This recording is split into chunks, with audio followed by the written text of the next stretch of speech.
team and player morale.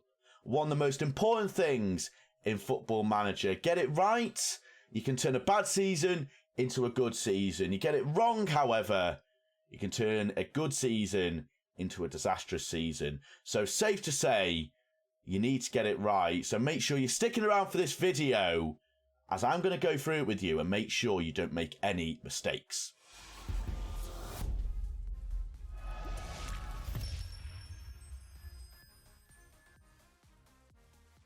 And the save we're going to be using is going to be my Nimes Olympiok save. Yes, I am aware I'm saying it incorrectly, but I can't say it any other way now. It's literally embedded in my vocabulary. And we did end up qualifying for the Champions League with a squad, although it was decent, nothing absolutely spectacular. And we were predicted to finish round mid-table also, not in the European spots, about 9th or 10th. And the only reason, ultimately, I was able to keep up the consistency that I had throughout the entire year was just keeping my squad happy, keeping the morale high, and keeping the team atmosphere at a good level. And it doesn't matter what tactic you may use an absolute world-beating tactic, you may have a squad full of absolute superstars. If your team dynamics are not right, if you're not keeping your team happy, doesn't matter what resources you use, you're not going to be getting the results that you want on the pitch. So quite frankly, team morale is probably one of the most important things you need to focus on in Football Manager. And the screen that we're going to be focusing on for the majority of the video is going to be the dynamic screen. Now, there's 3 tabs here: team cohesion, club atmosphere, and managerial support. The only one that has a true representation of the overall squad morale and squad happiness is the club atmosphere. So that is going to be the one that we're going to be focusing on. And to have more of a specific and in-depth view into each individual in your squad and what impact they have if they are unhappy on the rest of the squad, you need to go to the happiness tab here at the top. And as you can see, every single first team player that you have is broke down into hierarchy groups. So we have team leaders, highly influential, and other players. And an easy and very simplistic way of understanding what each individual player has on morale, depending on what hierarchy group they are in. Imagine a water fountain. You have your team leaders at the top of the water fountain, and then as you go down a little bit, you have your highly influential players, influential, and other players. For example, if you've got a team leader inside your squad that is very unhappy, he's got a lot of concerns, and he's actively going to his teammates and talking to them about his problems, all of his problems are going to filter through to the rest of the squad. Because he's top of the tree, very influential, a lot of the players are going to look up to him. So any problems that he has, there's going to be a lot more players that are going to listen to him compared to someone, for example, in the other players hierarchy who's maybe just come in a few weeks ago. Chances are, if he's got a problem, the team leaders, the highly influential players who have been here for years probably aren't going to take his concerns as seriously. You know, I'm really not happy with the way the manager, spoke to us during that team talk. It's completely unacceptable. It wasn't fair, it wasn't right. And quite frankly, I'm telling you, because as a team leader, I think you should go and speak to him. It's unacceptable. I'm not happy. And quite frankly, I've only been here 2 weeks. I'm thinking of leaving already. I'm not happy at all. Not happy. Sorry, aren't you the kid that just came in from the under-18s into the first team? Also, what's your name again? And to avoid them dreaded player meetings where it can potentially go all tits up, it's good to keep an eye on this screen, because this is a very good early indicator if you are going to have players potentially come up to you and have a one-to-one meeting. And the great thing about this screen as well is that it breaks down each individual's happiness into training, treatment, club, management, playing time, as well as they're telling you their overall happiness and their morale. And if you go into each individual tab once again, it also tells you what they're specifically worried about. So make sure you make an active effort coming to the screen and having a proper thorough look at each player's individual happiness. Super helpful. And you never know, you might come to the screen and see a few players that have such minor concerns that you're able to sort there and then. Like me, for example, we have a lot of issues with training at the moment. We are in the end of season break, but I guarantee when I'm able to sort all of these training concerns, this will have such a good impact on the players' morale, and going into a new season, that could be super, super important. Now, the next tab we're going to go over to is the hierarchy tab, and this makes it a little bit more prettier to the eye. It's easier to understand how your hierarchy works. Now, ideally, you should have your captain and vice captain as the team leaders. I believe there's a maximum of 3 players you can have in the team leaders tab. But when it comes to having players in the higher sort of groups in your hierarchy, you want to make sure that they have the right personality and the right mental attributes. Because as we discussed before, if any players have any concerns or unhappy at the club, that will filter down to any other players that are below them in the hierarchy group. It's the same with personalities and the mental attributes. So for example, if you have a team leader that is fickle, for example, has very poor determination, work rate and teamwork, that is going to have an impact on the players beneath them, specifically the younger players. And if we have a look at my current captain, Elias Tremel, he has okay mental attributes. He has 11 determination, 19 work, 12 work rate and a balanced personality. It's not great, not terrible, but it's not great. But there is a reason why Elias here is leaving us at the end of the year to go to Red Bull Salzburg. And that is that Elias just isn't a good enough team leader anymore. We're at a point now where we're in the Champions League.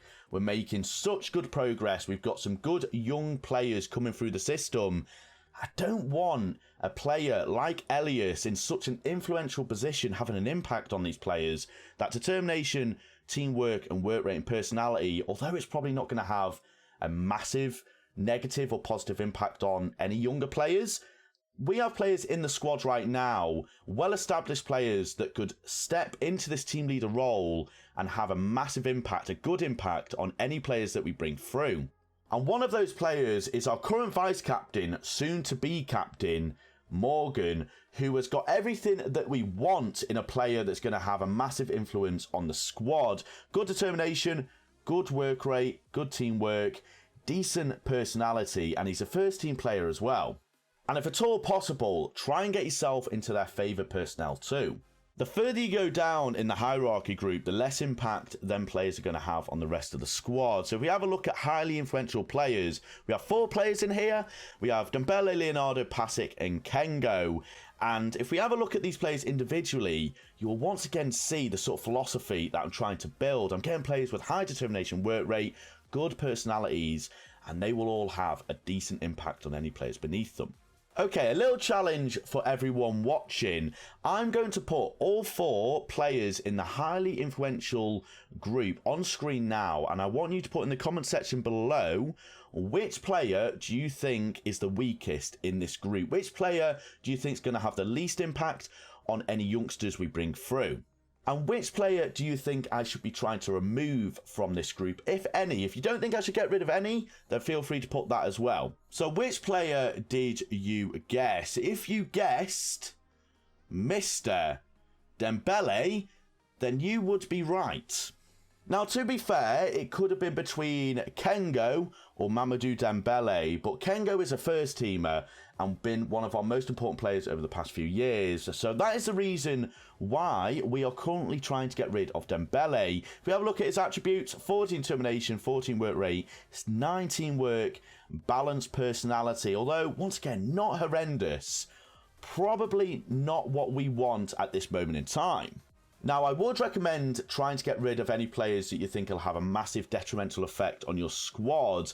I would, however, say only try to do that towards the end of the year, because what you don't want to do is try and sell a player that has a massive influence on the squad in January. You're not able to sell them, and then they're really upset. They upset the rest of the squad, and then you're stuck with them for about 4 or 5 months. Instead, try and sell them at the end of the year, where you have the whole of pre-season, you have time to get rid of them, bring players back in, and trying to repair any relationships that you may have broken by selling one of them players. Now, for the next part of the video, we're going to go into the social groups. Now, if you've never seen this before, or it looks very complicated, don't worry. I'm going to explain it to you so that you do understand it. Now, first things first, if you're looking at these players and seeing that they are color-coded differently, this works with the hierarchy. So as you can see, team leaders is yellow, highly influential players is a grey/silver, influential players is a sort of darker tone of orange/yellow, and other players is blue. If you go to social groups, that all links with all of these players. So we have 4 groups. So we have core social group, secondary social group A, secondary social group B, and others. And all of your players, all of your first team players are going to fit into one of these groups. If you look to the left-hand side, it tells you as to why these players have been put into these specific groups. So if you have a look at core social group, this group is made up of players who have been at the club for roughly the same amount of time and share similar levels of professionalism. Secondary social group A, this group is made up of players who have been at the club for roughly the same amount of time and are generally balanced. Secondary social group B, this group is made up of players who are similar age, who have spent a similar period of time at the club. And others, this is for players that just don't fit into any of the other groups. They are basically friendship groups. That's an easy way to see them. They are friendship groups. Now, let's use an example. Let's say Morgan, our current vice captain, is not happy and he wants to leave the club. Now, because Morgan is in the core social group, there's a higher chance that he is going to go to the players in his group, the players that he is closer to, and moan to them. And there's also a higher chance that the players that are in the same group as Morgan are also going to back him up and go against the manager. And it all links back to the hierarchy group. So if we have a look at a player that doesn't have a lot of influence in the squad, for example, Xander Cross here, he's in the core social group, but he's in the hierarchy of other players. So what does this mean?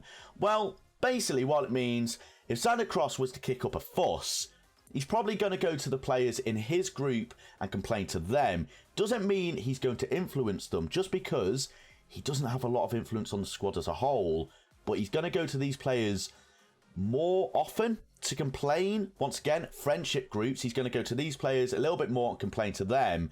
Doesn't necessarily mean that them players are going to back him up, however.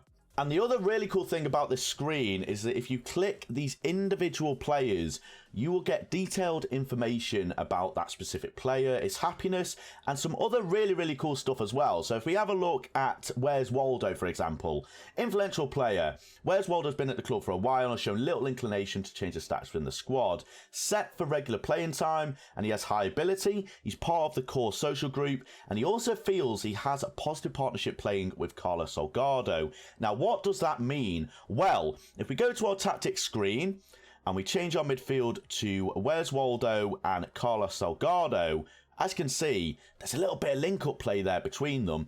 And it'll be the same for any players that also have a little bit of a link-up between them. So if we have a look at KG Armour here and Leonardo, if we go back to that screen, we go to Kengo. Where is he? Where's Kengo? If we have a look at Kengo, feels he has a positive partnership playing with Leonardo. I would highly recommend going into this screen and clicking on each individual player and having a look through and see what each player is happy or currently unhappy about, because it's really, really cool. It really goes in depth. Like, the relationships in Football Manager is so cool and in depth, and there's so much to it that if you really put a bit of time into learning the hierarchy, social groups, and happiness and all this good stuff, it can really help you with becoming more successful, because ultimately, a happier team, the better results you're going to get, and probably the more trophies you're going to win. Now, as we come towards the end of the video, I'm going to give you some very quick tips to help keep morale as high as possible. The first one, as daft as it sounds, keep talking to your players. Make sure you're talking to them as much as you can, whether it be by criticising them or praising them. Make sure you're doing that on a regular basis. If you have players that are training really, really well, praise them. If they're training really, really poorly, tell them off. Do that as regularly as you can, because that will keep their morale higher. And for example, if a player's played really well the past 5 or 10 games, praise him. If he's not played well, criticise him.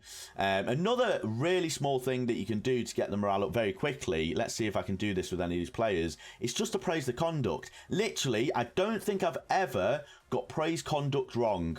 You can do it as many times as you want, regardless of the circumstances, and they will be happy. So if we have a look at Manuel Garcia here, this isn't always a guarantee, but let's just say well done. For whatever reason, he's done nothing. He's been a footballer, doing nothing. Praise him. So his morale's immediately gone from extremely good to superb, just for praising his conduct. And you can literally do that for every single player here As long as they're, I think you can do it in your under 18s and under 21s as well, actually, but you want to focus on your first team, of course.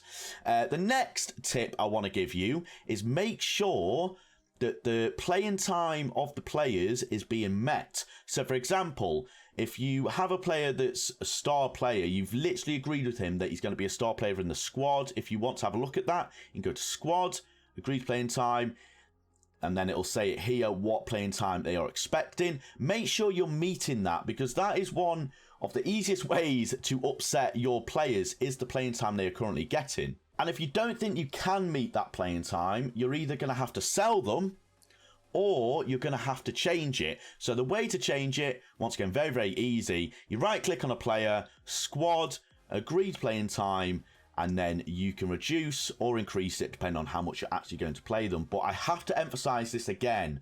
Make sure you are going to meet that playing time. If you're going to offer an under 18s an important player agreed playing time, but then playing once per season, he's going to be fuming. Make sure it is correct.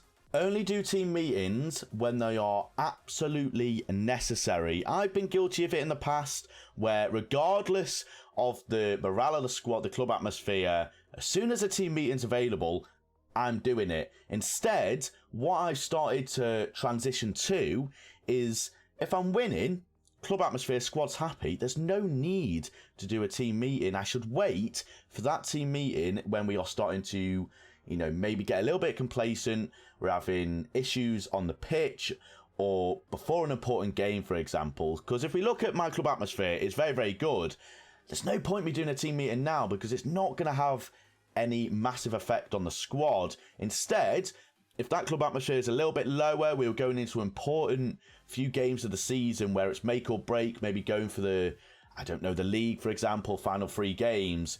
That is where I'd utilise my team meeting, because when it comes to team meetings, the more you do them, the less impact they have in terms of the morale. So if you do them every time they come available, the less impact they have. If you do 1 or 2 per season, that's going to have much more of an impact on the squad than 5 or 6 you did a few months ago.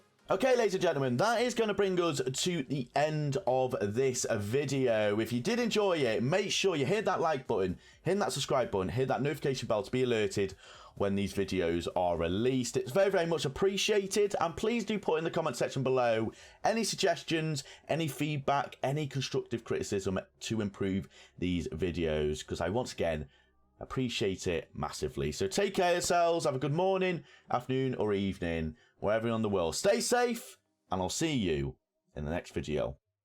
Goodbye.